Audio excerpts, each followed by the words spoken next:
And we're live with another podcast. Just kind of get right into this one. Mike here with Jeff. There's a lot to talk about actually today, league-wise and Flyers-wise. Yep, it's kind of nice that there's so much to talk about, you know. I don't know about that. It's not the best news for the Flyers, but there's a lot to talk about for them. Right. So, will you get right into the Fire or get around the league first? Around the league first. All right. Well, one of the biggest things around the league that happened this morning that was kind of announced, the partnership. Oh yeah. So the NHL announced that they are, let me go back and find it. They have I forgot how many years it is, but they now I lost my place, sorry. Oh boy. All right, here it is. They announced, according to Frank Saravelli, the NHL announces a multi-year partnership with MGM Resorts, becoming the first league to officially partner with the sportsbook. MGM gets access to the league's intellectual property, logos, and more, and advanced game data, according to actually the commissioner, Gary Bettman. So, one thing to take out of this, actually, as for the injury reporting, Bettman continued to say, "Our players tend to play hurt. I'm not sure we have any interest in changing our reports." Wait, who is this? Bettman. Oh. "We're comfortable with the way things are because it's important for the long-term health of our players. We don't want them targeted when they're playing injured." Mm-hmm. How do you feel about that? Because that means that they won't, that the upper body injury and lower body injury remains the same. Well, that no matter what happens, they'll always just say upper body or lower body injury. Well, that's never going to change. Right. Well, that's why it was talked about. But yeah. I'm surprised they even got that far. Mm-hmm. But I don't know. How do you feel about the whole sports betting thing? It's going to help the NHL a lot. Yeah. Especially being the first major sports league. I think that's a huge factor for them. Yeah. Because they already had Vegas. They're the first one out of all the other ones because the NFL's going to get a team soon in Vegas. I don't think it's too hot during the summer for an MLB team, but yeah. So, not there's been any rumors about Vegas going there, but yeah, since they already had the team in Vegas, they already had some deals in place just in Vegas and themselves and New Jersey, obviously, because those were the two states that have legalized sports gambling. But now it's going to have the NHL get a lot of money. And also just make people who aren't maybe that into NHL maybe or want to get into it, put some bets down or whatever. Mm-hmm. Whether it's like season-wide, if you think who's going to make the playoffs, who's going to win, who's going to win like the Cup or even the conference. Or like the Hart Trophy and all those. Or even like little things like who's going to win the game or stuff like that. Yeah. But it's going to help the NHL a lot, actually. No, I agree. I think it could bring more people into watching it. Yeah, I think so because, you know, it's not like the MLB or baseball where it's easier to kind of get bets going for it. But still, you can make some bets out of hockey games. Yeah, and I think the fact that you would actually get more interest in the NHL. There's just one that just popped in my head, one on the Flyers. Yeah. Just over under on if they get scored in the first 10 minutes or penalty kill. Yeah, that's a great one. Yeah. But what do you think of it? Or just like what my thoughts and opinions. I think it's definitely a positive thing for the league. Mm-hmm. It gives them great exposure, even more than they obviously have. Right. But the fact that one thing that you did bring up, and I thought this is actually a very important one,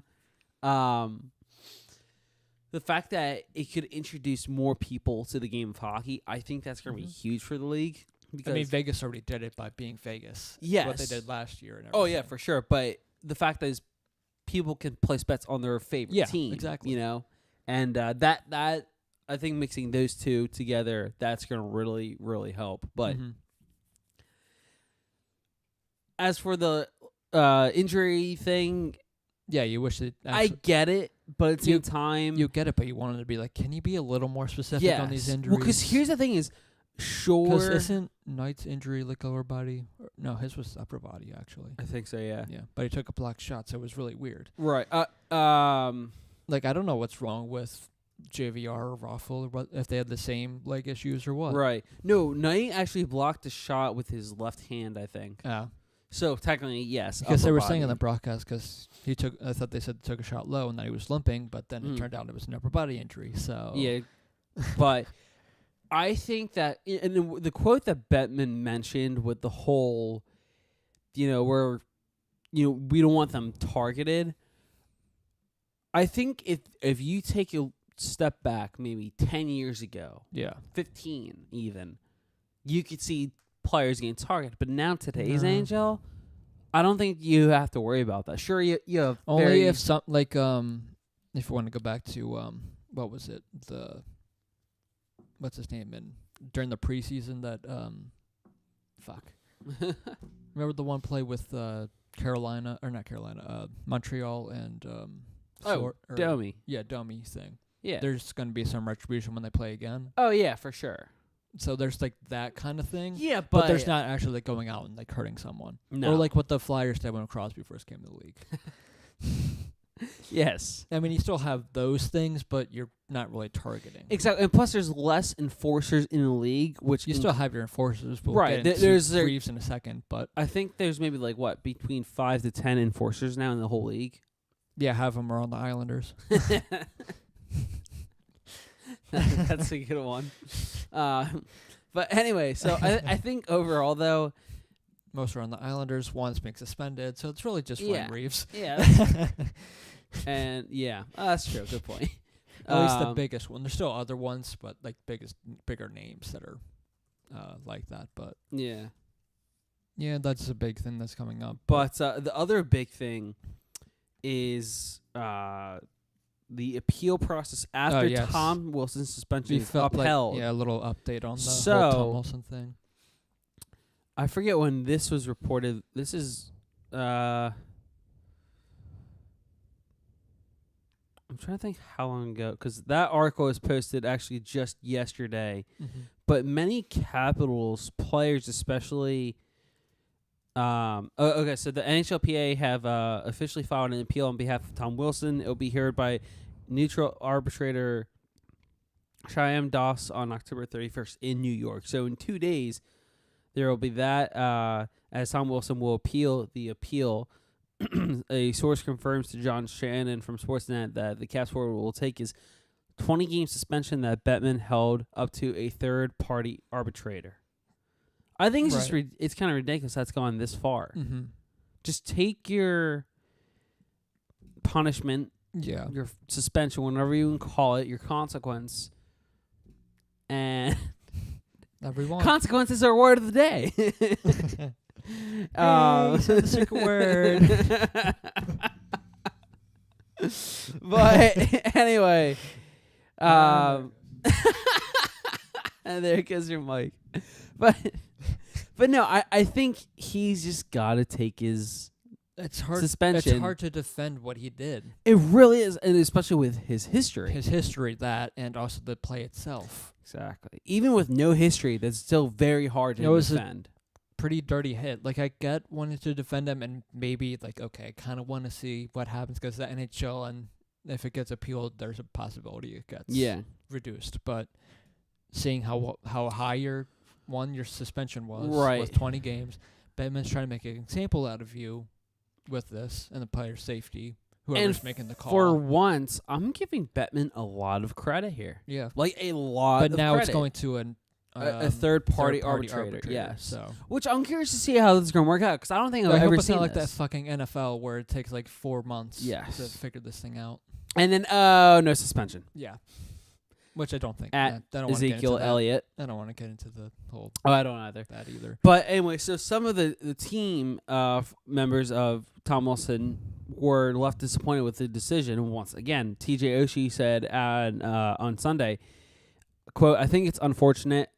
I'm a close friend with Tom, and I didn't agree with the suspension in the first place. I think it's pretty harsh in my opinion," end quote. Some other quotes around the league.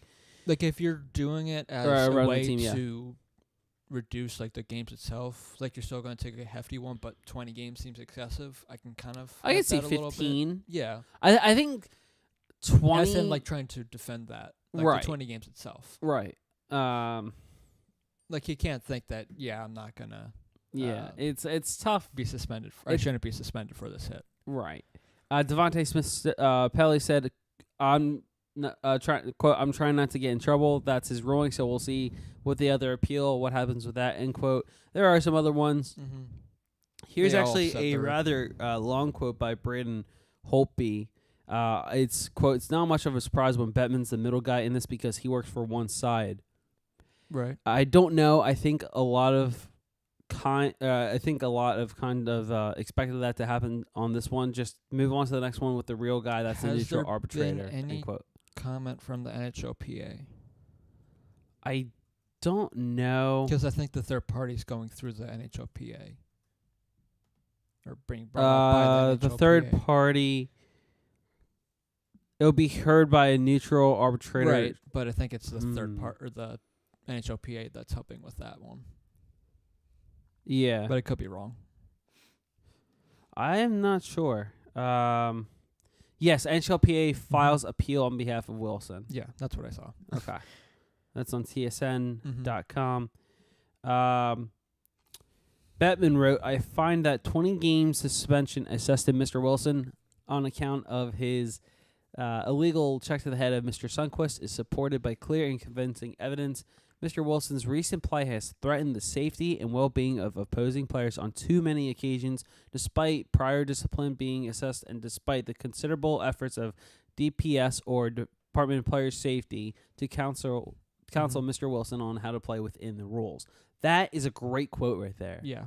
He actually knows what he's talking about there, and he makes for once, but he also makes it a very knowledgeable thing to say. Right. And it's true because Wilson's play and his actions have put many players in danger. Also because you and many others like you, like Dan Carcillo and everyone have criticized NHLPA for years about not doing enough or whatever. For sure. For once, Gary Bettman's like, okay, I don't want that backlash for not getting this one right. I think unfortunately, just the way it's going, I think no matter which way he would have gone, because I'm pretty sure he would have gotten backlash, and he is. Because like you and many others, I don't think people are a big fan of Gary Bettman. Not necessarily. I still don't think he's the worst commissioner, but that's just me. Yeah, that's fair. But some other things around the league, though, we got a couple big injuries. Oh yeah, there was another thing that Mitch brought up to me over the weekend. What's that? That's weird. So they didn't settle on a Seattle expansion yet, like anything with that. But they already came to a deal with how the conference will come down, which is just that Arizona is going to move to the Central, and then the Seattle team is going to be in the Pacific. What? Yeah. Hold on. Let me look at, because here's what I want to look at. I want to look at the standings. Well, like, basically all the teams. The Central has one less team than all the rest. That's the easiest way to do it.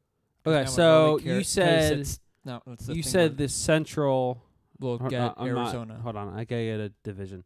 Okay, here you go. So for the in the West, so the Central will. Okay, then that Seattle team moved to the Pacific. Oh, okay, that makes sense. Yeah. Okay, no, that perfectly adds up. Because I had to look at it like visually on my laptop here. Yeah. Because what got me worried was that Seattle was going to get to another division. No. Or basically like make it so the Eastern Conference would have one more team or one less team or something. Because this is the easiest way to do it. Right, and that makes sense because the Central already has one less team anyways. Yes. So moving over a team like Arizona, which people don't care about, and they already have their own issues with their stadium, so they may even move. Honestly.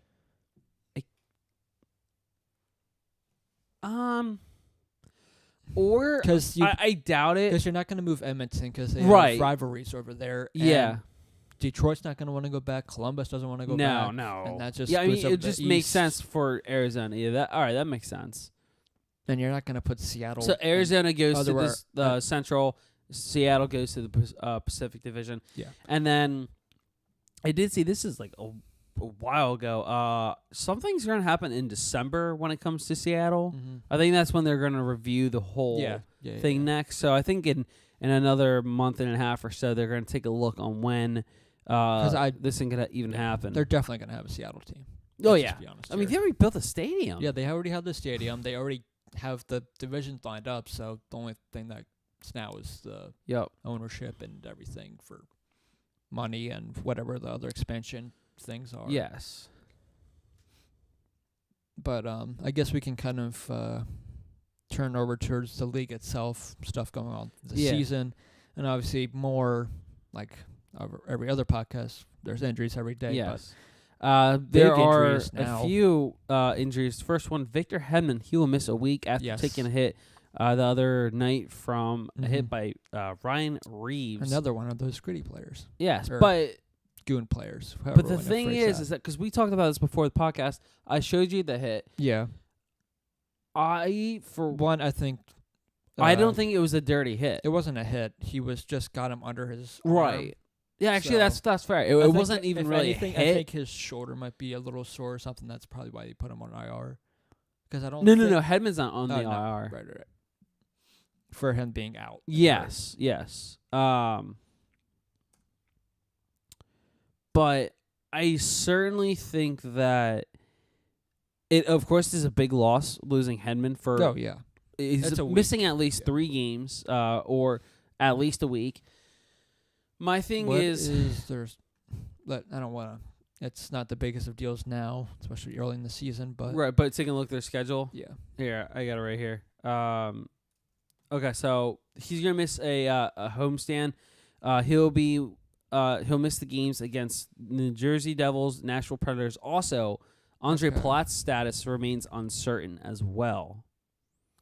Was there a third game in there? Or I'm not. I guess it depends on how long he's out for. John Cooper, the head coach of the Bolts, said Victor will get reevaluated here, but not anticipating him back right away. Also, I mean, for New Jersey Palat, isn't the biggest of games, but the Nashville games. Well, Jersey's. I still don't. I'm sorry. No, and that's fair. That's fair to say. Of course, you have your right opinion, and the Flyers beat you. I'm sorry. I love it. The Flyers beat you, so no, you don't get a chance. But but quickly here, I look at their team and I just don't see it. Right, and like they have Heischer and Hall, obviously. Yes, and Schneider, he's hurt. But Schneider, Kincaid is we'll get to well. Corey Schneider in a little bit. Kincaid's played well, but but you know what I was getting at. The Predators are a bigger game than the Devils are. Oh yeah, no, that's fair. For him to miss, I think they can avoid missing him against New Jersey. Right, there was. I gotta find that a little bit, but Andre Palat, who also he sustained a lower body injury, in the victory over Vegas, did not play in Arizona. Remains day to day. Cooper said the team should have more info on the severity of Palat's injury today. His status for the upcoming homestand remains in doubt. Victor is definitely out for these 2 games. Palat maybe as well, Cooper said. Yeah. So, losing 2 kind of relatively key players for Tampa Bay. Another big player in the Atlantic Division, Charlie McAvoy. He's designated for the IR. He's been out of action since October 18th. He missed the Flyers game when they played. He did. I did not think about that. So, assuming a retroactive placement, the move is more of a roster flexibility issue. Yeah, shouldn't affect when he'll be eligible to return. Having said that, it's hard. I know when people think of IR, it means they're out for a long time, but it really doesn't. But sometimes it's not. It just makes it easier, kind of thing for. Like a little loophole, if you want to put it that way. Yeah. Or if there's a better word for it, for making it easier for like Torrey Krug, by the way, is expected to return to the lineup tomorrow, along with emergency call Jeremy Lauzon. Okay. So there's some news there for them. It looks like all the big injuries are in the Atlantic, because in Toronto, the Austin Matthews is out 4 weeks with a shoulder injury. That's this means. According to James Myrtle, he's out a minimum of 1 month. Leafs put him on IR, expecting another forward to be recalled. That means Matthews will miss at least 14 games. And now this puts even more pressure to resolve the Willie Nylander situation sooner. Yeah. So Toronto's got a whole issue on their hands. They still have Tavares. Yeah. I know it's a huge loss, but Right. I know this out Tavares. For a team that's that high offensively, and they're still a point ahead right now, 16 points, 1 point ahead of Tampa Bay in the Atlantic. Right. It's going to be a big loss. It's just kind of going to be about determined on how they kind of come back. Yeah. 4 weeks without him. Because the Flyers have not done well without JVR in the lineup. No. But, I mean, we could kind of transition this to I think the Flyers. Yeah, I think that's kind of all the big, league news anyway, so we can kind of... We can transition this because guess who's back on the IR? Corbin Knight. Yep. Looks like... Because according to Dave Isaac, it looks like he blocked a shot with his left hand. Mm-hmm. So, he's on the IR. Mikhail Vorobiev gets sent down to the Lehigh Valley Phantoms, but Nicolas Aubé-Kubel and Tyrell Goulbourne both get called up. I don't know. I'm assuming... Because there's rumors from Tony Androkidis I thought it was going to be that Taylor Lear was supposed to get called up. I think it was Dave Isaac even said, don't be surprised if it's Lear that comes up. Right. But then it turns out it's these two. Korchides said that Lear was expected to make trip out west. His speed is needed on the PK. But then it was news that broke out that Aube-Kubel and Goulbourne were called up while Vorobiev was sent down. Aube-Kubel brings you a little more offensive ability, the bottom six, if he even plays. And right. Not like Goulbourne, but he brings a little more grit because he does have a name in the AHL for big hits. He is capable of that, so I think both these guys were kind of there for grit and some offense brought with Aube-Kubel. Yeah. Goulbourne just for the grit factor. I honestly think you're spot on with that. I don't know if... Because I think the way they should have gone with this is call up Lear, and same thing with Aube-Kubel. I'm fine with Knack getting called up, but I thought he was going to make. I honestly thought. I thought he was going to make the team anyway as well. Yeah, the winger depth is pretty large or big, and right.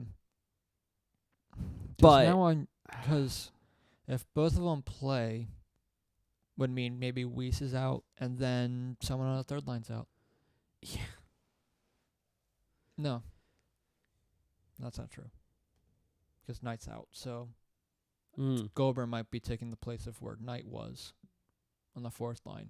And they'll have Weiss play, and then Aube-Kubel gets screwed in the press box. Joy. Because then they'll have... Because Aube-Kubel's a winger. And yeah, they're not going to sit... Because then if they play him and it's a third line person, it's going to be Lindblom. Because Wheel's the center. And they're not sitting Simmons. No, you can't. Yeah. So, where do you go before we leave Vorobiev? Yes. Where do you I don't know if this was a move that Hakstol agreed with Hakstol and that he felt Vorobiev wasn't ready, or Hakstol just wanted he's probably not going to play him because he only played for 8 minutes in a second on Saturday afternoon against in the terrible loss to the Islanders. Because when you're already down one forward, don't play the other, so you screw up your team some more. But I don't, because I think Vorobiev needs to play, and it's probably what Hakstol's thinking with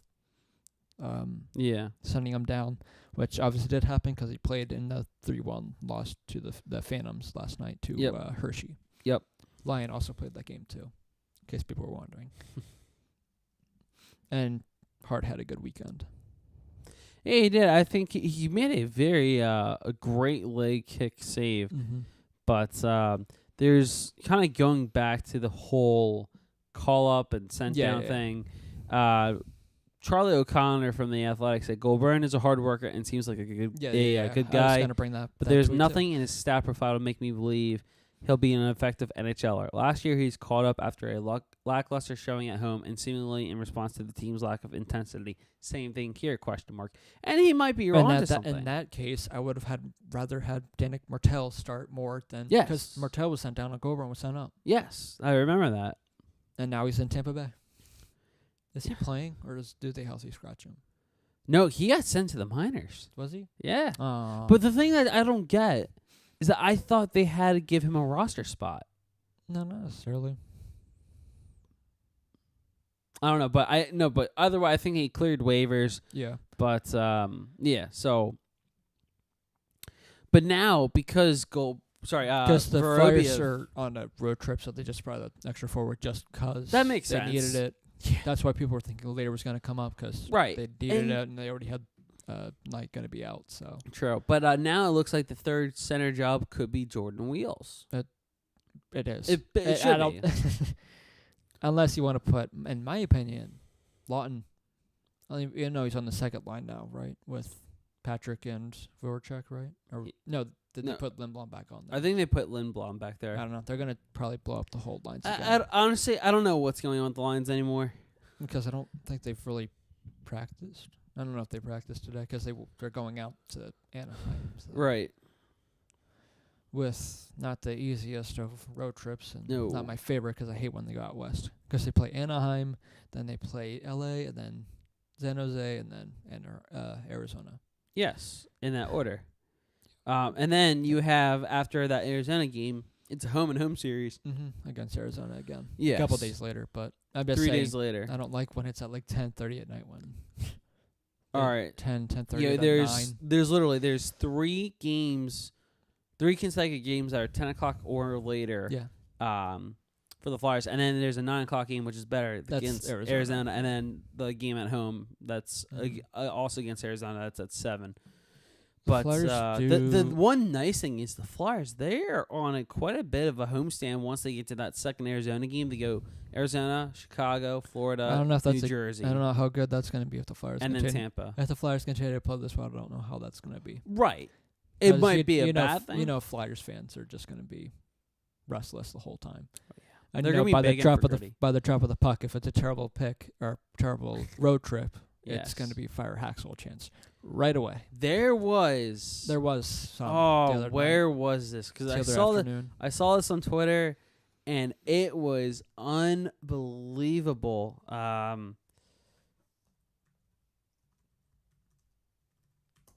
forget someone.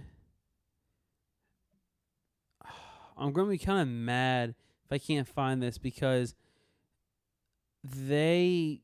I forget exactly who it was, but someone had this remarkable chart that they made, posted it on Twitter, and basically what it was is, like the fire Hakstol chance and like its appearance and everything, and how, I guess like how many times or not necessarily how many times it popped up, but like how loud it was with all the fans, and it was unique, and I will admit it was kind of.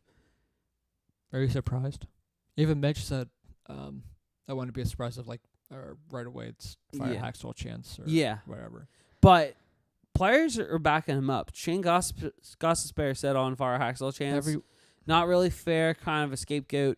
Every guy in this locker room knows it's down to the players. It's up to us to dig ourselves out of this hole. So players like Ghost are giving their on a Hakstol chant at some point a little later in this podcast. Jeff, you're joining me this time. Okay. In the Francine, because I know you feel similar, and Mitch does too, but he's not here. We have his text though. Yes. Saying that, but I will defend Hakstol on this, and that it's not solely on him. Right. It's a whole team. The whole team doesn't look good right now. Because those, like, 2 times when looked good defensively, your offense isn't there, and then your defense starts to crack, and then you lose. It's what happened against the Islanders, and what happened against the Islanders, who just played terribly. And the Boston, once they scored, it kind of ragged the Flyers, and they couldn't come back. Right. And the last couple minutes didn't really help either. Lawton getting jumped and everything. Did you see that? Did you see the Boston game? No, not entirely. Right. Forget what happened. Yeah, it was Long got hit and he didn't really like it, so he didn't really like start anything. He was just in his face or whatever, and then he got jumped. Didn't throw any punches or anything, but he was pissed. Right. He didn't get penalized for it, but the Flyers got a power play. Didn't obviously amount to anything because they got shut out. And then near the end of the game, Lawton went after him, or started going after him because he was still pissed from the whole jumping, and the full Flyers were pissed at that point. Right. Because a bunch of scrums were going on. You could tell the Flyers were angry, in which I would have called, a timeout to calm the troops. Which I guess at the same time isn't the worst thing to see some of your players show some anger with how poor you've played. Sure. But you wish you would have shown it in the next game that you play better or whatever. It didn't happen, Jeff. It didn't happen. I don't think you saw the Islanders game, but a good thing anyone who didn't see that game didn't see that game. Yes, it was. It was terrible. I kept getting updates left and right, and I just laughed. I'm like, oh, another goal. Yeah. No, and but it is. Vorobiev, I guess, didn't have the greatest start to the game, defensively or whatever in their own zone, but he's a young player. All right, because we mentioned this definitely before the podcast. I don't think I brought this quote up on air yet. It's that Dave Hakstol quote. Oh, yeah. On not trusting Vorobiev, essentially. So, where was it? All right, here it is. So this is from Bill Meltzer. He tweeted this out 2 nights ago. This is the Hakstol quote on Mikhail Vorobiev. Quote, "We were down and we needed to get back into it. I didn't have confidence he would do that. You need to bring energy and you need to bring intensity," end quote. But also another quote he eventually, so I don't know if it's the same part of the same quote or something, but he said, you control readiness, your preparation, and your response. We're not doing that. Either way, what's your initial reaction to the quote about Mikhail Vorobiev? You don't trust him. Well, no, I'm saying because the fact that he Right. does say I didn't have confidence he would do that, but that's flat out read on the paper. Yeah. Front page of the newspaper was saying, "I don't trust you." Yeah.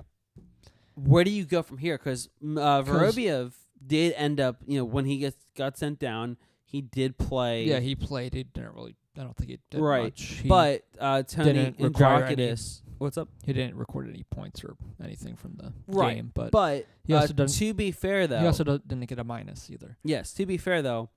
And someone made a good point about, I think it might have been Charlie. Yeah. Before he was sent down, about how poorly the penalty kill was. Right. But that the penalty kill is already so terrible. Why not give Vorobiev the chance to show, okay, maybe I can try this. So exactly. instead of having to put him in the third line, you can be a little more comfortable putting him on the fourth line. They didn't do that. They still don't trust him.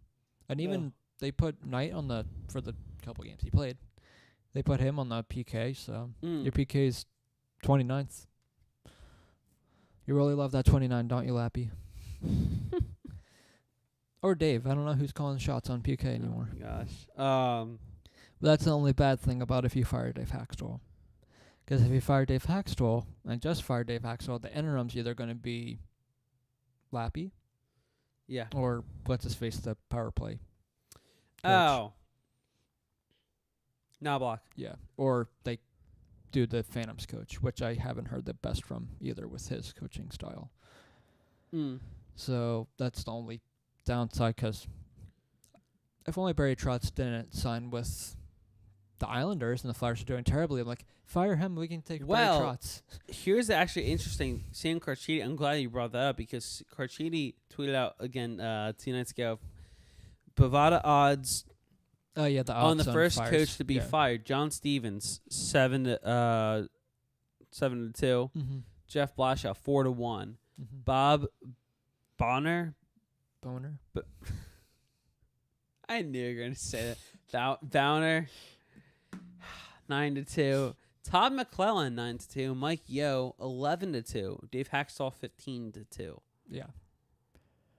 I think. Well, first things first. Well, for Detroit, we're playing this game with the yes. First things first. Wait, no, I was getting to a point with the agreement with MGM and the sports betting. What are your what are you saying with that? With those odds, does Hakstol get fired or not? I'm still on the thing that he doesn't get fired, unless it is a real dumpster fire. Or what I texted you the other day, that if he gets fired, it would be once the team's fully healthy, whether it's JVR coming back and Raffle or just JVR coming back and they're still playing this poorly, then I can see it. I think because Hakstol has made it clear he would like to make Dave Hakstol the guy, because he said that, within the last year or so. Right. And to be fair, I get that, but here's the other thing. I don't want to see an organization like the Flyers wasting on people's talents in the press box. Well, all right, you could argue that. No, but the fact that I don't want them to start from scratch again with another new head coach possibly. Because after they fired, going back, John Stevens, they hired Laviolette. That's what I wanted to see. Continue. Okay. They hired Laviolette, who was here for a couple years, got him Stanley Cup final, fired 3 games into the 2013 season. His assistant coach, Craig Berube, was hired as the new head coach. Berube was here for a year and a half, 2 years maybe, fired. Now insert Dave Hakstol. He's here for year number 4 this year, right? I think we were talking about that last time. It still didn't. Probably. This is the longest tenured coach, I think, since Laviolette. Holmgren gave Laviolette 3 games. Yes. And they fired him. Yes. There's the interesting comments. Some people, Gary Petoskey, he's actually a sports editor for Philly Inquirer. He said Hakstol odds should be 0. He said it this year, and everyone knows it. Mike Zaleski also agreed with him on that one. I think depending... Also, in that year when Laviolette was fired, Flyers made the playoffs. Yes, that was the year they lost in 7 to the Rangers. Yeah. Yep. Wonder how well that would have changed if it was Laviolette behind the bench instead of Craig Berube. Never know. Because that's what I was trying to figure out. After the Flyers fired a coach, how well did the team play after That's the interesting. fact? Like, how'd they end up in that season? And to actually answer that, John Stevens, the year after he was fired, Laviolette's first year took him to the Cup final, 6 games in. Mm-hmm. So that's something to kind of think about. I can't remember if it was Carchidi. It was one of the main beat writers for the Flyers. Okay, yeah, and he was fired the off season. Who? Berube. Yes. After they finished 6th in the Metro. Yes. Okay, he was another of those guys. I think it was Bill Meltzer who tweeted this out. I gotta go back to this page because someone mentioned. I'm pretty sure it was Bill. Oh, where was this? Because I forget exactly who it was or what they mentioned, but the fact that maybe it wasn't him. It was something about like the possible firing of Laviolette. Okay. And then the next year, with the first year of Hakstol, they were 5th in the No, Metro. I think it was Carchidi. But they didn't make the playoffs. Which year? The first year of Dave Hakstol. No, that was the 15-16? No, they played the Caps that year. Yeah. Wasn't that Dave Hakstol's first year? Yeah. Yeah. That's what I was saying. Oh, okay. And his first year, he also made the playoffs. Right.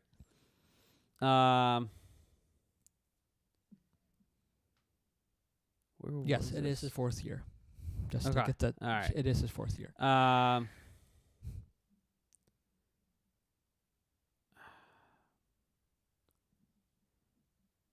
Man, I can't remember what exactly it was that one of the Flyers beat writers said, but basically they said that what would have happened, if the Flyers never fired Laviolette. Right. Because I think it was, I could have sworn it was Carchidi. Maybe it was someone else. If you're going by how I know the. Well, no, because here's the thing. I know the Predators aren't the same as the Flyers, clearly, because they're clearly a better team. Right. But they made it to the playoffs again, or the Stanley Cup. Yeah. They lost, but they made it. Yes. They lost in 6 games. Yep. Ironic. Because my thing is that it was part of the quote. I apologize for because I can't remember the exact quote. Yeah. Or sorry, the exact tweet. One of the Flyers beat writers put out, but it was something like the Flyers, it was Laviolette's time was kind of coming anyway, because sure, he helped lead the Flyers to their first playoff. It was now it was their latest first round victory in quite some time, but in other years like 2011, they barely beat a injury-prone Buffalo Sabres team. They got destroyed the next round by Boston, who went on to win the Cup. 2013 got fired 3 games in. So I think the point of the whole tweet was, it was bound to happen at some point. Yeah. The question was when. But for Hakstol, though, I think if he gets the axe, he's not the only one going. I think Ian LaPerriere is going to go too. I could be wrong. He has to. The penalty kill is terrible. I think either way, something's got to change. Whether it's a trade. In doing that, then you're going to have to find 2 interims. Right. Possibly 3 if you fired Knobloch too, because the power play ain't doing great either. Which I'm not worried about, because the talent on that first power play unit is one I'm willing to wait and see how well that goes. Right, especially with... And if it is those 2, then it's going to be Chris Knobloch, who would be the head coach. Yeah, actually... or the Phantoms guy, Scott Gordon. Well, yeah, I was just going to say, the possibility of a new head coach could be Scott Gordon, because I think he's doing a superb job. I've talked to him a few times when I've covered Phantoms games. I think he could be a go-to coach for the future of the Flyers. Things don't work out with Hakstol. I wouldn't be surprised if Scott Gordon... I'm going to take this... I don't know if Hakstol travel with the team or not. But if I see a Hakstol a couple times going to see Phantoms games, seeing how Gordon coaches or whatever, then I might start seeing or get more thinking that Hakstol might be fired. Well, are you talking about if Hakstol goes to games? Yeah, if Hakstol goes to Phantoms games. He does. He goes. I know he goes to see the young players, but I'm saying to see if honestly, he might go not only for the young players, but just to possibly see how his coaching style is. Yeah, if that could go up to the Flyers. Yeah. Okay. Also, I got angry because I was looking at the game the other night. Anaheim played the least out of the defensemen, 16.5 minutes. Interesting. He should be playing more. Probably. Yeah. Him and Gudis have been your best pair. They need to play more. All right, what's going on with Provorov? We've talked about this many times. I know, but I just want to figure out what is going on with him. I don't know, but that hit the other game was fucking great. Oh, dude, he just, dominated. He just, blasted him. Barzal, you have to keep your head up. I know. You have to keep your head up. That's one of the many That's what happens. That's one of the many things you will realize when you're a young player such as Barzal. You'll realize how to deal with stuff like that and avoid getting hit like that. Yeah. But hey, stick tap to Provi, completely clean. Oh, hit. Completely clean. And there's even a tiny scrum afher, and you kind of obviously had to, because it's a young player, but the Flyers. It's literally your best player it's your best player that's getting destroyed. Right. Which you hope was going to be something that sparks them, but no. I don't even want to talk about that game anymore. Yeah. It was a 6-1 final. If you want to go, people were wondering if they didn't. Anyway. So for the Flyers' next game tomorrow night in Anaheim, I think it's prediction time. Okay. So And also, we haven't. They're playing in Anaheim, by the way, but we haven't playing had Ducks team with 12 points, 5-2, tied for third with Vancouver, and third in the Pacific. Nice. Well, we also haven't had our fun prediction yet. So there's our game prediction. Wow. But there's our other. I'm just looking at I didn't realize how bad Los Angeles is doing. Yeah. Which means the Flyers are going to lose to them. It's tradition. And also, which is interesting because they're doing worse than the Flyers. John Stevens' name was on that coach list for coaches who could get fired. Yeah. And I wonder if Hakstol would bring him over because wasn't he there when Hakstol was over there? Oh yeah, as an assistant coach. Yeah, because by the way, Daryl Sutter's out there. Also, Alain Vigneault is out there. Because I was talking to my brother the other day. Babcock was out there too at one point. Yeah. Probably looking back now, it's like, well, crap. Yeah, but I don't know if his system would have worked here in Philadelphia. I think I don't know, but seeing how Toronto's playing, I don't know. Well, here's the thing: is because former players in Detroit said, although he was he's a great coach. Yeah. A lot of the players hated him. Well, yeah. From Detroit. So I think it was kind of like the Herb Brooks method, where kind of unite the players together by having them hate the one guy who just happens to be their coach. Oh, and by the way, did I mention he's the coach? But yeah, but I guess it's not like what's his name? Pierre Maguire. Everyone hated him when he was a coach. Oh, don't remind me that guy was a coach. He was a coach and no one liked him. Makes me laugh every time. Lovely. It's kind of like what's his name? John Tortorella. He yells at his team. His team doesn't like him because of it. Why do you think Bobrovsky and Panarin want to leave? I know Panarin it's probably for other reasons too, but but that could be a mean reason. You never know. All unfortunately, if you haven't seen already the Winter Classic, the 24/7, the Flyers and Rangers, that's still John Tortorella. I absolutely love that. That was one of my. I think that was probably one of my favorite moments, just watching. That's still one of my favorite years for the Flyers. Oh yeah, that season in general, when they made the playoffs that year, and then everything. Kind of, I really do wish they would have won the Winter Classic that year. Yeah, but I guess we'll talk about it later when the outdoor kind of game happens against the Penguins. But what do you think of that?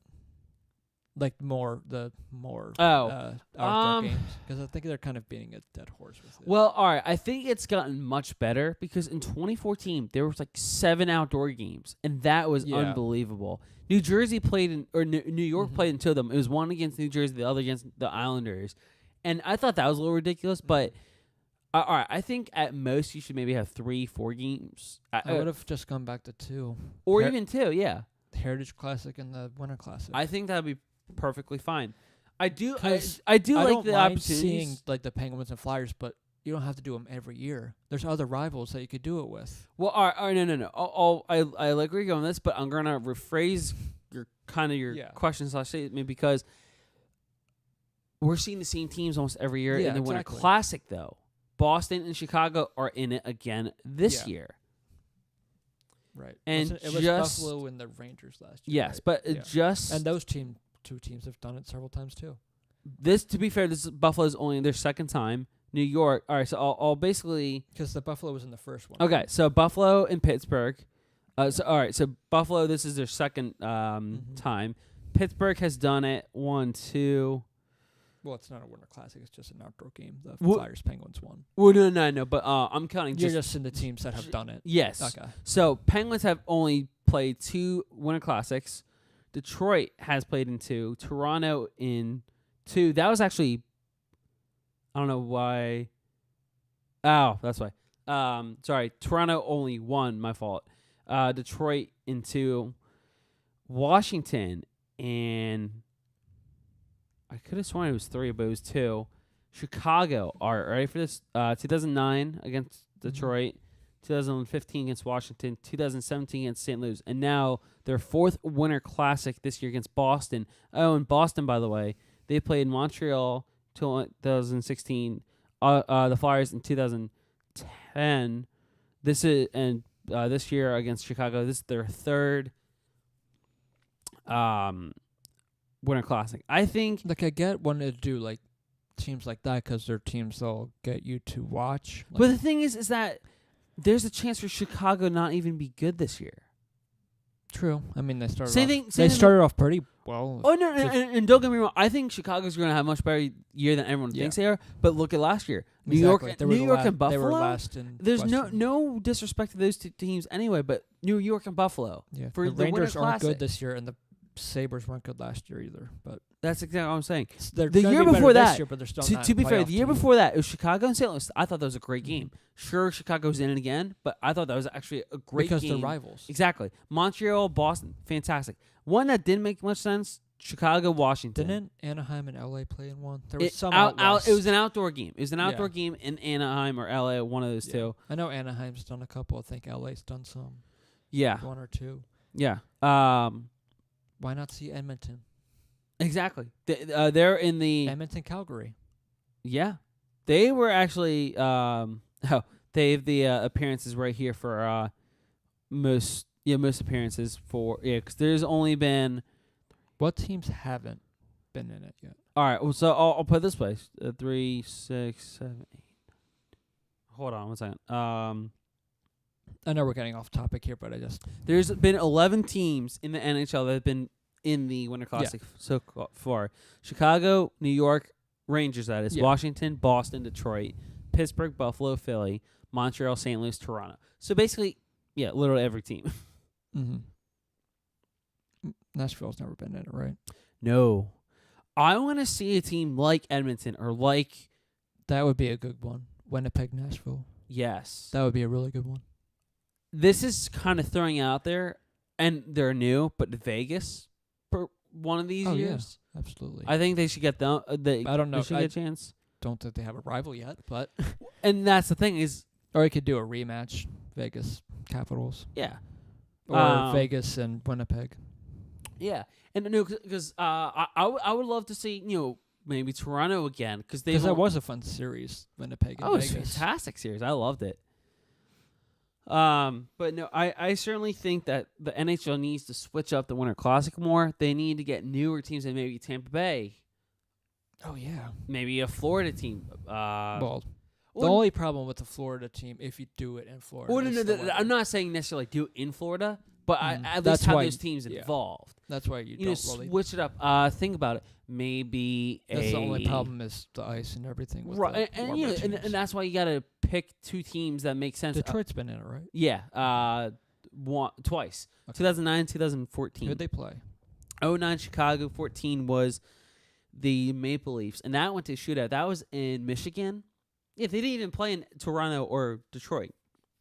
That was at Michigan Stadium for their college football team, and that got like 45,000 fans out there. It was unbelievable. I wish they would have been a better opponents for the Red Wings, honestly. I mean, the game for Detroit and the one in Ann Arbor, that went to shootout. The Red Wings lost that one. I'm just saying for like, that would have been a good one. Which one? Detroit, Pittsburgh. Yeah, even that would be great. Because the back-to-back that they had in the Stanley Cups. Exactly. Even that would be great. Maybe one you have Vancouver in. Sure. I'm literally just throwing out random teams that... Do it in Winnipeg. It's fucking cold in Winnipeg during the city. And by New Year's. Does Winnipeg technically have a rival? I'm sure they do. If not, it's gonna be Nashville. Probably. Because I feel like that Winnipeg, because, obviously before we were born, the Winnipeg Jets actually used to exist as a team. Yeah. So I'm sure back in the day, they used to have an actual rival. Now I'm curious. I'd like to see rivals, but I also like to see good games. It's like with the NFL and going to London. Show the good games. Don't just send the Jaguars every year. There's a board, a forum online. Who do you consider to be the Jets' biggest rival? 119 votes, 71.7%. Nashville. All right. I mean, that's hard not to say Nashville because where they were in the standings and how that's probably going to be for the next couple of years. Yeah. It's going to go back and forth, and forth. Which is why Chicago was already there, because you have Kane and Taze, so the big names you want to put out there. But the thing is that this is going to be their fourth. There's other big names out there they can try to promote. Connor McDavid, Austin Matthews, John Tavares, Johnny Hockey, Johnny Hockey, Nathan McKinnon. Oh my God, I would love to see Colorado in an outdoor game, and you could do it in Colorado. Ooh. Minnesota. No, I was going to say if you do Toronto against, I was going to say a Western young team, Edmonton, Colorado. No, it would most likely be Winnipeg because the whole Matthews line, 1-2. Yeah. Or if you want to do this, that's not really the biggest thing, but if that same kind of thing. Buffalo, Devils, Flyers. No, Buffalo, Edmonton. Oh yeah. Eichel and McDavid, yeah. And then you can argue Flyers, Devils. Sure. Hischier, Patrick. I would love to see Colorado and maybe Minnesota go. Or like how off topic we got. I know, I do too. And this is my problem. I always do this a lot. It's so funny. You do. Colorado and Detroit. That is a true rivalry right there. It used to be a huge one back in the 90s, but it's definitely died down since then, of course. But I think that would be a terrific matchup there. But you said a Florida team. I don't know who the Panthers are rivals with. Tampa Bay. But again, what you could do is kind of like what Toronto and Detroit did in 2014. In the Ray Stadium. That's a dome. Ah, yeah, that's true. But not only that, but I was going to say what you could do is kind of like Detroit and Toronto did. Just play somewhere else that's close enough for both teams. I guess Michigan or Ann Arbor was close enough for Toronto. But yeah, and I'd like seeing like a Montreal Boston kind of thing, because just the history and the rivalry. That already happened a few years ago. I know. I'm just saying. Yeah, but something like that. I gotcha. And that makes sense. That kind of thing, like the Flyers Penguins, it's getting annoying now. Yeah. And the whole reason why I know for the longest time people were always like, do Flyers and Penguins in Penn State. Yeah. But the only reason why they don't do that is because alcohol. Yes. I would like to see a Flyers and also, New Jersey which also means, or Flyers New York. Which also means Flyers are going to get a fourth jersey for the Winter Classic or their outdoor game. Yeah. That's true. I'm curious on seeing what that could be like. Because they did orange the one year and then white the other year, right? Yeah, so the current away jerseys for the Flyers last year. Yeah, the current away jerseys for the Flyers now was the 2010 Winter Classic jersey. Yeah. 2012 it was I like those ones. I love those ones. Those orange ones. They're orange with like the black on the shoulders. I don't know why they didn't break that one back for their third jerseys, but I don't know. But their ones from last year's Stadium Game Series against the Penguins, it was black and orange stripes. That's the one they used for the Saturday afternoon games. I absolutely love those. I think they're fantastic jerseys. They're not the best. I love them. I don't like the numbers on them. Because half the time I'm like, is that Haig or is that Sanheim? Yeah, true. I'll give you that. I do get confused about that. Because they're both tall people with singular numbers, and 8 and 6 are very close. Especially with those jerseys on. Yeah, that's fair. I'll give you that. I'll give you that. Okay, that is pretty funny. But yes, for now that we can go back to what we're talking about for like Flyers. A fun prediction for yes.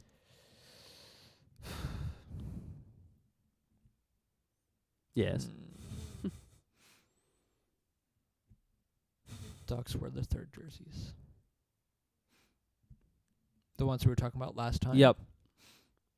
They're retro. Is that the fun bet? They're retro. Yeah, they're retro, but not retro Mighty Ducks jerseys. Right. The black ones or whatever.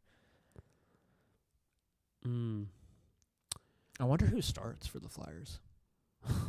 I don't even know. It's probably gonna be Elliott. But I guess so. Because I know Neuvirth led a lot of goals, but some of them he couldn't really stop. But I don't know. It was also his first game back from a long time. Yeah. That'd probably be Elliott. I would assume so, and then go with I guess Neuvirth. Yeah. And I guess either... Because I don't think they had a practice today, because lines would have been tweeted out, and I haven't seen anything. And I would have And if I've been at work, so I wouldn't see anything. So I would assume you would have saw something, and you haven't really seen anything. So I'm assuming they might have a morning skate tomorrow, where you'll get some knowledge of how the lines, because it was brought up on the broadcast, possibly, or another thing the Flyers could do was separate Drew and Couturier. All right. Well, here's the lines apparently in Anaheim. This is posted earlier. Oh. Drew, Couturier, Konechny. Okay. Lindblom, Patrick Voracek. Weiss, Wheel, Simmons, Goulbourne, Lawton, Lateras, and Aube-Kubel. So it's not productive, as I think most would like. JVR, you were supposed to make the team more depth-wise, not put Weiss on the third line. Do you think once he comes back, Weiss is out of the lineup? Is finally out of the lineup? Or do they just put Goulbourne and Aube-Kubel down? Yeah. Because he's... Well, no, because he's... I think Archidi, like... Because he skated the other day. He was skating today. Wait, was who? He? JVR. Oh, I'm sorry. I meant Aube-Kubel. But, JVR has been skating a little bit here and there. But there's a chance that Aube-Kubel could make his NHL debut tomorrow. That's a good sign. That's a great sign. Because then... Yeah.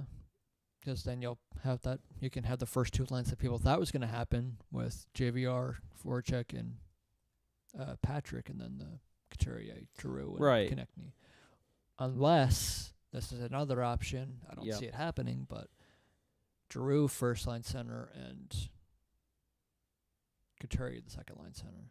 But I don't know who. Drew, Konechny, and Simmons, maybe. And then Couturier, Voracek, and JVR. Or you put no, Patrick actually, then? no, sorry, scratch that. It would probably be JVR, Konechny, and Drew. And then Couturier, Voracek. And Simmons, maybe. No, I'd probably be Blum. I don't know. That was just another thing that popped in my head because it was mentioned that if it's that bad, they might go back to splitting those two up. Right.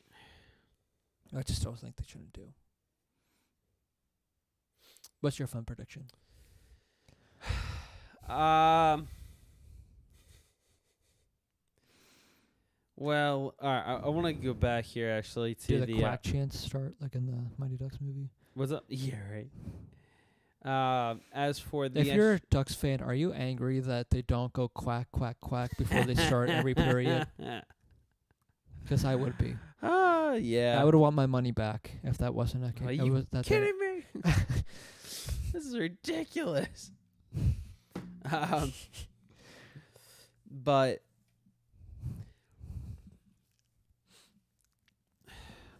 All right, part of me... This isn't much of a fun prediction. I love you. Just like... I love that look. Part of me, believe it or not, I'm going to say the fourth line is Lawton, Goulbourne, and Aube-Kubel. No, I think Lawton. And Laterra is going to be scratched. No. Lawton's been one of the Flyers' best players. Yes, but they're not going to sit Laterra. I know, but... And I also will... That's like my bold prediction is that the Flyers will sit Laterra. It's not going to happen, but I do. My bold prediction is if Goulbourne's playing, he's fighting in the first 5 minutes. All right, that's a good one. Or at least he gets a big hit. Or it's like the one game at Anaheim a couple of years ago where they had a bunch of people in the penalty box and Drew's smiling at the camera. That's what's going to happen. Yeah. That'll happen again. That's my favorite Drew moment. There's a lot of great Drew moments, but that's my favorite. That and what about the pigeon? Yeah, that was gonna be my second one. Calling JVR a pigeon, a fucking pigeon, and then it makes the pigeon noises. Yeah. And then I don't know if you saw this, but this is after the Flyers signed JVR back. Drew tweeted out, "Happy to have my favorite pigeon back." Yep, I saw that. That's fantastic. And then he got hurt in the second game. Yeah, and now we're all sad. Yeah. Cause I really think that's the injury that kind of blew out the Flyers' tires. It really was. Because that first game, it was great. Vegas, it was great. And then, so I don't know what happened. kind of just... Fulton came in the lineup, and then everything else kind of fell apart. Injuries kept happening. Mm-hmm. Now Raffles hurt. Everyone's hurt. It's great. Actually, what I was going to say before. Laterra hasn't looked... Terrible. Yeah, terrible. So I kind of get keeping him in the lineup for the fact that your PK is already shit, and him and Lawton's been your best, but unfortunately, Laterra's probably been your second best. But it's Laterra. He also scored, so that's how you can tell how bad the Flyers played the other night when Laterra scores a goal.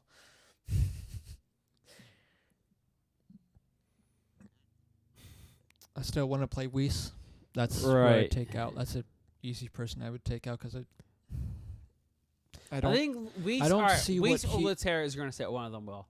Because I think Goulbourne will get some ice time tonight. Tomorrow. And Aube-Kubel will make his NHL debut.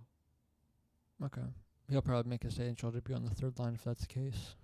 I would prefer to see him on the third line. I don't want to see Weiss on the third line. No. I don't get the point in that. Exactly.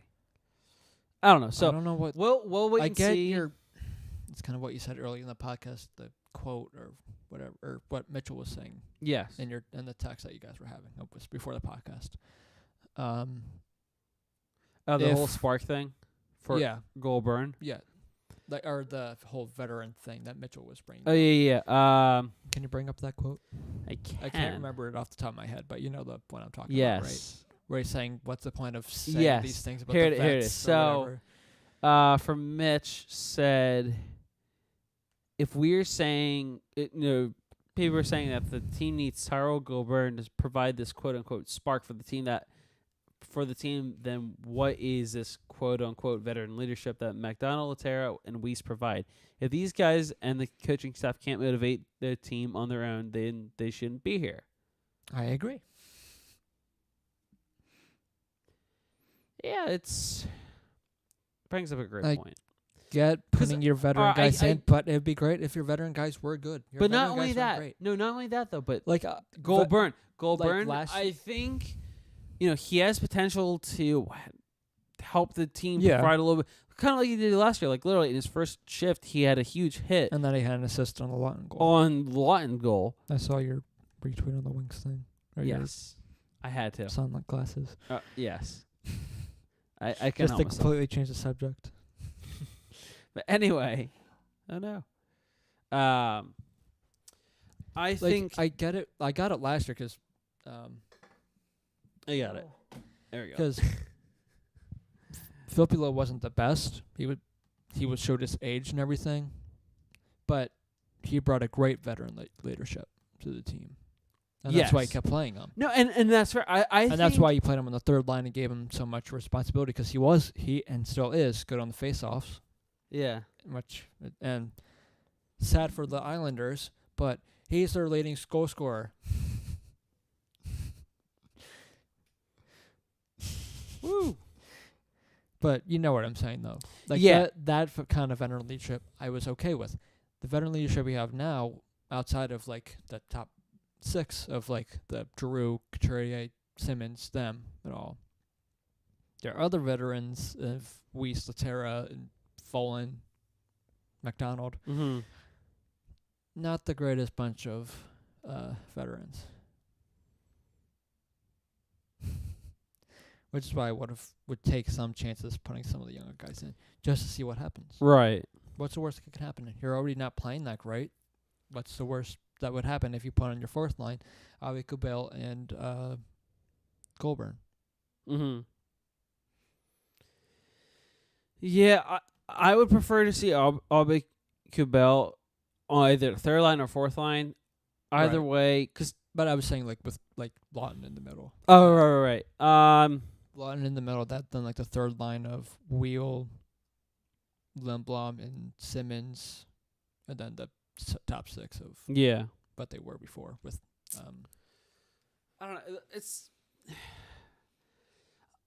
you can't really say anything because honestly, I think we all want to kind of guess on where it's going, but then we're throwing a curveball with the lineup. Sure. Because even Even during like the game or some of the games recently, like Hakstol was jumbling his lines. Well, yeah, you have to. Like even the top line. Mm-hmm.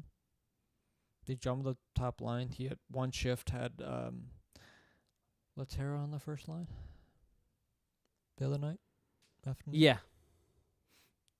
Weiss had 13 minutes. Royev had 8.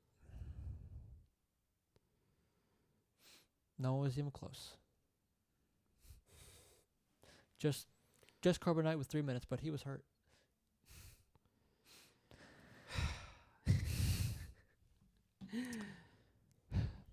Yep, I think that's all you can say. I think the Flyers are going to lose, though. They will lose. What's the score? It's going to be a 5-3 finish, I think. Ooh, 5-3. Yeah. Well, I want to take a look at Anaheim. At least at their lineup. Mm-hmm. Think about it. Some of their players, they're an older team, right? Because I think but they're a good defensive team. Yes. They did one of their better players. And kind of scumbaggy, if you want to put it that way. Well, Corey Perry, remember, he's out for a few months. Oh, yeah, he's out. Patrick East hasn't played a game yet. Didn't Kessler just come back from Andre an injury? Case, who? Didn't Kessler just come back from an injury? Yes, he did. Yeah. Andre Case, he hasn't played in any, which is interesting. But the Flyers, they actually have, I think it's his younger brother or older brother, one of them, David Case with the Phantoms. But Andre Case, that guy is a good player. Like he's a strong player. I don't know if he's just injured or what, because he's been one of the top players for Anaheim for the past few years now. And Gibson is a good goalie. Gibson is a terrific goalie. I still think he is a favorite to win the Vezina within the next few years. Sure. I don't know when it's going to happen, but he looks so sharp. If the Pacific stays the way it is, and kind of the Ducks can start to stay at 5-5-2 for the rest of the year or whatever, and play okay or play good enough without Perry, they could. I did have Anaheim taking it. Before the trades and everything, I did have Anaheim taking the Pacific, just because of how good they are defensively in John Gibson. Yeah.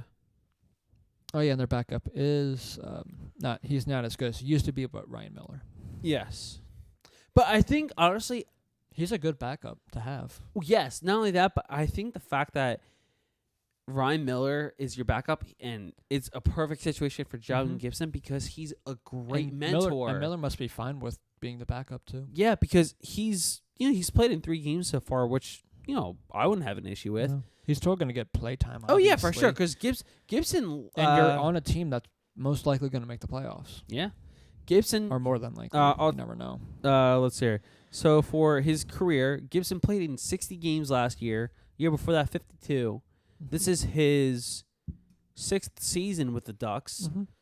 And last year, when the Flyers played him in Anaheim, Gibson played great. Yes, he was a wall. But Gibson, he's always been fantastic. I've admired his game very much. Yeah. I think he has what it takes to be one of the best goalies in the league. Oh yeah, in the next 3 to 5 years. Of course, some goalies are going to retire by then. Yeah, but this is what I will say about them. Yeah. They're kind of like I was going to say like Dallas, but more like San Jose, where they kind of need to compete now because their players are older, obviously. So the more time it takes for you guys to get better, right. Longer. Now, here's going back to the Flyers real quickly. Here's what Dave Isaac now tweeted out. So this is about a minute ago. Apparent Flyers lines in practice: Giroux, Couturier, Konechny, Lindblom, Patrick Voracek, Weiss, Wheel, Simmons, Lawton at left wing, Latera centering, and Aube-Kubel on the right wing. Okay. So it seems like Goulbourne could be the odd man out. He's an easier person to put but because someone did ask him, where's Goulbourne, and he did say rotating in on the fourth line. So that was right. Yeah, they are a pretty older team.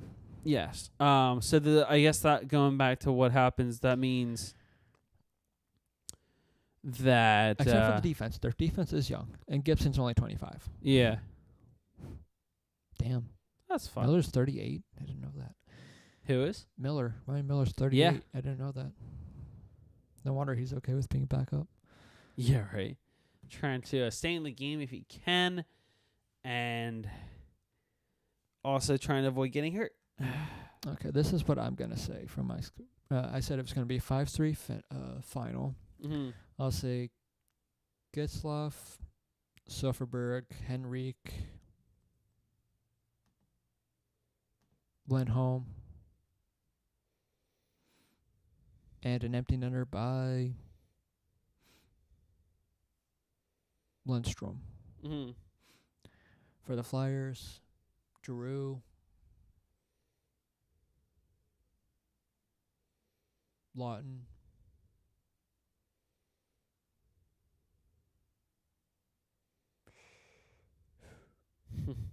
Couturier.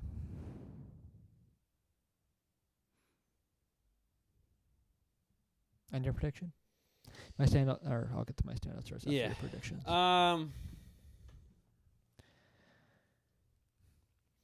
I think I'm actually going to say the Flyers win this one, but due to John Gibson's play, he's going to keep the Ducks in this one. I'm going to say it's 3-1, maybe 3-0 Flyers. They are going to come out with a vengeance. They need a much absolutely... I wouldn't go with desperate victory here, but they're slowly but surely getting there. You need to split the road trip. You need something. You need to, because how many games are in the are in this upcoming road trip? What, 4? Yeah. I think you at least need to win half, if not at least 3 out of the 4. Because your hardest ones are going to come from playing Anaheim and then San Jose. Yeah, for LA sure. isn't doing that great this year. And Arizona. Arizona. No offense to them, but yes. It's Arizona compared to the Anaheim and so San Jose. We'll see what happens, but I think it's 3-0, 3-1 Flyers.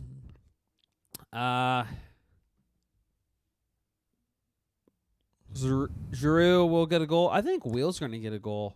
Mm-hmm. And Goss is spare. Okay. And the lone goal, I'm going to say, I'll say 3-1, make it interesting. 3-1, it will be Ryan Kessler. Okay. For my standout stars, I'll go Couturier and Kessler. John Gibson of the Ducks, of course. And if he plays, Nicolas Aubé-Kubel, who could make his NHL debut tomorrow night against the Anaheim Ducks. Yep.